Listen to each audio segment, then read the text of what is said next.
নলবাৰী জিলাৰ টিহু সমষ্টিৰ মাকালদাবৰ এটি পথে জ্বালা-কালা খুৱাইছে স্থানীয় ৰাইজক। বৰষুণ দিলেই গাঁৱৰ ৰাইজ ব্যস্ত হৈ পৰে মাছ ধৰাত। টিহু সমষ্টিৰ মাকালদাবা দেহাৰ কালাকুছিৰ অন্তৰ্ভুক্ত কুমুৰিকাটাৰ পৰা আৰিকুছি যোৱা পথটো নিৰ্মাণ নকৰাৰ অভিযোগ উত্থাপিত কৰে স্থানীয় ৰাইজে। অভিযোগ মতে তেতিয়া সমষ্টি আছিল নলবাৰী।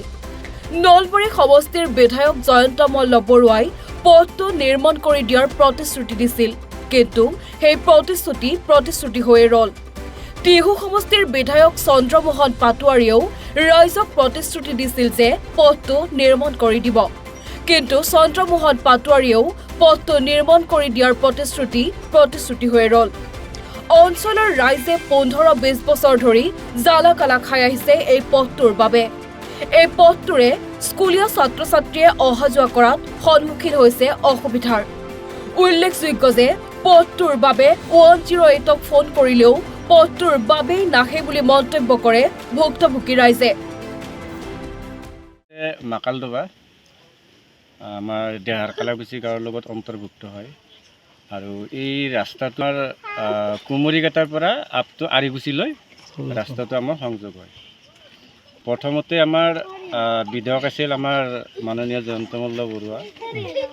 তেখেতে আহি আমাক প্ৰতিশ্ৰুতি দিছিল যে নলবাৰী সমষ্টিৰ ভিতৰত একদম পিছ পৰি থকা গাঁও হিচাপত আমাৰ মাকালদবা গাঁও, আৰু আমাক প্ৰতিশ্ৰুতি দিছিল তেখেতে যে আমি ৰাস্তাটো মই যেনেকৈ কি নহওক মই ঈশ্বৰৰ শপত খাই কৈছোঁ মই ৰাস্তাটো আপোনালোকক দিম।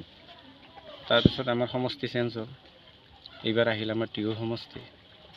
টিহু সমষ্টিটো আমাৰ মাননীয় এতিয়া তেখেতক মন্ত্ৰী বুলিয়ে ক'ব লাগিব, আমাৰ চন্দ্ৰমোহন পাটোৱাৰী দেৱ।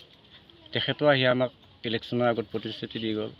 ইলেকশ্যনৰ বহুতবাৰ আগতো আহিছে তেখেতে যে আমাক ৰাস্তাটো কৰি দিম।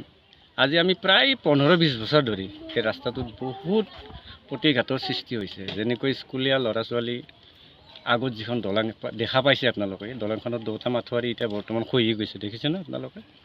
সেই মাথাউৰি দুটাত যেতিয়া দলংখন নাছিল তেতিয়া আমি চেৰি পাৰি কিনে আমি স্কুলত অহা যোৱা কৰিছিলোঁ ল'ৰা ছোৱালী।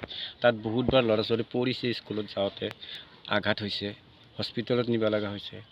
বিশেষকৈ আমাৰ যদি ইয়াতে যদি মহিলাৰ যদি কেতিয়াবা ডেলিভাৰী হয় খুব অসুবিধা পাওঁ আমি।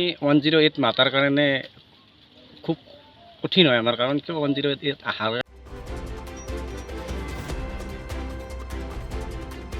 মুকলমুৱাৰ পৰা আজিজ আলীৰ ৰিপৰ্ট, এনি ভাৰত 24।